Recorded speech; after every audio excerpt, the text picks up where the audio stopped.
Welcome to Dil పసంద రుచులు. నా పేరు ఉమా. కొత్తగా మీరు నా ఛానల్ చూస్తున్నట్లయితే సబ్స్క్రైబ్ చేసుకోండి, పక్కనే ఉన్న బెల్ ఐకాన్ క్లిక్ చేయండి. అలాగే నా వీడియోని లైక్ చేయండి.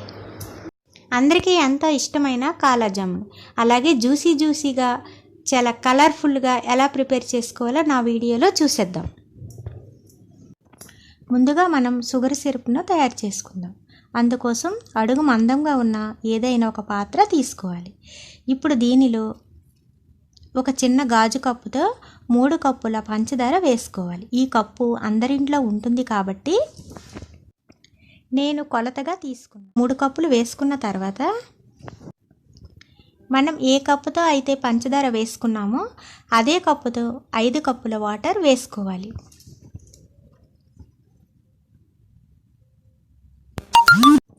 ఇలా వాటర్ మొత్తం వేసుకున్న తర్వాత ఇప్పుడు గ్యాస్ ఆన్ చేసి గ్యాస్ పైన పెట్టుకోవాలి. మంటని మీడియంలో పెట్టుకోవాలి. పంచదార అడుగు అంటకుండా ఒక గరిటెతో ఇలా కలుపుకుంటూ ఇలా పంచదార పూర్తిగా కరిగిన తర్వాత ఇలా బబుల్స్ వస్తూ ఉంటాయండి.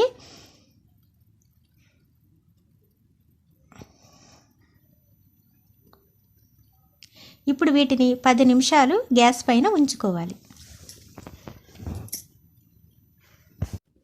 మంటని మీడియంలో పెట్టి సిరప్ను రెడీ చేసుకోవాలండి. 10 నిమిషాల తర్వాత ఒకసారి చూసుకోవాలి. అంతేనండి, సిరప్ రెడీ.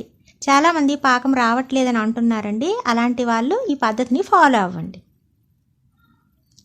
ఇప్పుడు దీనిలో క్రష్ చేసిన 3 ఇలాచీలు వేసుకోండి. అలాగే మీ దగ్గర ఇలాచీ పౌడర్ ఉన్నా వేసుకోవచ్చు. వేసుకోవటానికి ఏదైనా ఒక ప్లేట్ని తీసుకోవాలండి. ఇప్పుడు దీనిలో ఏ కప్పుతో పంచదార వేసుకున్నామో అదే కప్పుతో 2 కప్పుల గులాబ్ జామ్ పౌడర్ వేసుకోవాలి.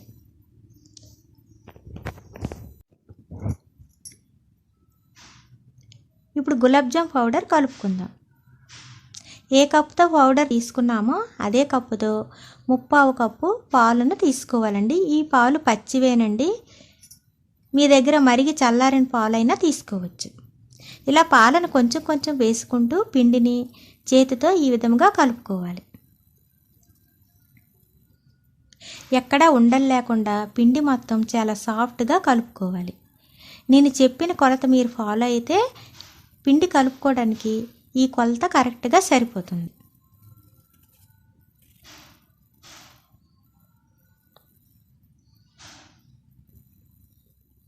పెట్టుకుని 5 నిమిషాలు పక్కన పెట్టుకోవాలి.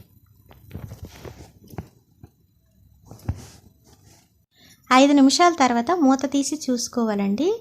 పిండిని మరొకసారి బాగా చేతితో కలుపుకోవాలి. చూసారా ఎంత సాఫ్ట్గా పిండి తయారైందో. మనం కలర్ఫుల్ కాలా జామ్ తయారు చేస్తాం కాబట్టి కొంచెం పిండి ముద్దను తీసుకొని పక్కన పెట్టుకోవాలి.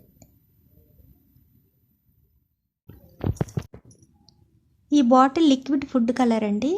నేను అమెజాన్ నుంచి తెప్పించాను. ఇప్పుడు దీనిలో 2 డ్రాప్స్ వేసుకోవాలి. ఇది పింక్ కలర్ అండి. ఇలా వేసుకున్న తర్వాత పిండి మొత్తం బాగా కలిసేటట్లు కలర్ మొత్తం కలుపుకోవాలి. చూడటానికి రెడ్గా కనిపిస్తుందండి. అలా కలిపే కొలది పింక్గా తయారవుతుంది. పిండి మొత్తం బాగా కలిసేటట్లు ఒకసారి చేతితో బాగా కలుపుకోవాలి. అంతేనండి, పిండి రెడీ అయినట్లే. ఇప్పుడు మిగతా పిండిని తీసుకొని చిన్న చిన్న బాల్స్లా చుట్టుకోవాలి.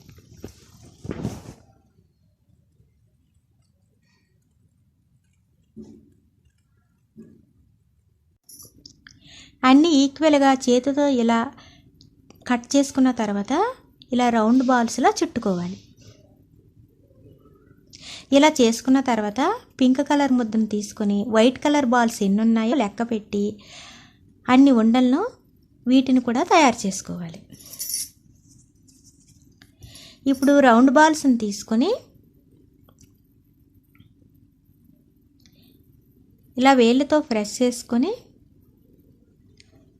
పింక్ కలర్ ముద్దను వీటిలో ఫిల్ చేసుకోవాలి. ఇలా చేతితో 4 వైపులా క్లోజ్ చేసుకోవాలి.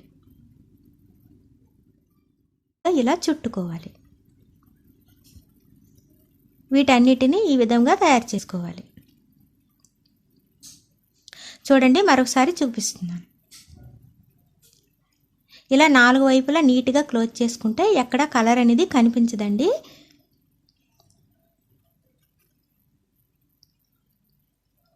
ఇలా చేతి మధ్యలో పెట్టి ఇలా ప్రెస్ చేసుకుంటూ రౌండ్గా చుట్టినట్లయితే ఎక్కడ క్రాక్స్ లేకుండా నీట్గా ఉండ అనేది వచ్చేస్తుంది. చూసారా ఎంత నీట్గా రెడీ అయిందో. మొత్తం ఉండలన్నిటిని విధంగా చుట్టుకోవాలి.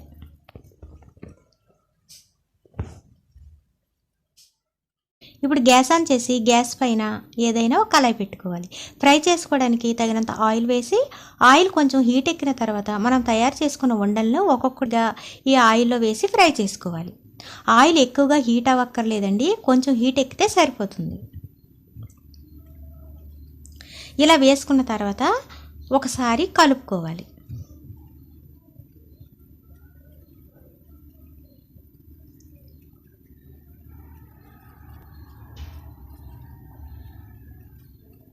ఇలా వెంటనే కలుపుకోవటం వలన ఉండలు నీట్గా వస్తాయండి. అన్నీ బ్రౌన్ కలర్లోకి వచ్చాయి కాబట్టి మరి కాసేపు ఫ్రై చేసుకోవాలి. ఎందుకంటే మనం కాలాజామ్ తయారు చేస్తున్నాం కాబట్టి అన్నీ బ్లాక్గా రెడీ అవ్వాలి. అంతేనండి, ఇలా వస్తే సరిపోతుంది. ఇప్పుడు వీటిని ఒక ప్లేట్లోకి ట్రాన్స్ఫర్ చేసుకోవాలి. మిగతా బాల్స్ని కూడా ఈ విధంగానే ఫ్రై చేసుకోవాలి.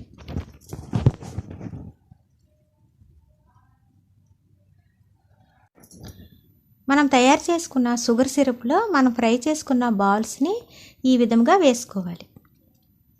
మొత్తం అన్ని బాల్స్ని ఇలా వేసుకోవాలి. మిగతా బాల్స్ని కూడా ఇలా ఫ్రై చేసుకుని వేసుకున్న తర్వాత ఒకసారి గరిటతో మొత్తం ములిగేటట్లు ఒకసారి కలుపుకోవాలి. ఎక్కడ క్రాక్స్ లేకుండా ఎంత నీట్గా వచ్చాయో. ఇలా కలుపుకున్న తర్వాత దీనిపైన ఒక మూతను పెట్టి అరగంట పక్కన పెట్టుకోవాలి. అరగంట తర్వాత మూత తీసి చూసుకోవాలండి. చూసారా, కాలాజామ్ బాగా పాకం పీల్చుకొని ఎంత బాగా వచ్చాయో. ఒక సర్వింగ్ బౌల్ తీసుకొని ఈ విధంగా సర్వ్ చేయండి. మరింత ఆలస్యం మీరు కూడా వెంటనే ట్రై చేయండి. బయట కొనే పని లేకుండా ఇంట్లోనే ఈజీగా ఇలా తయారు చేయండి.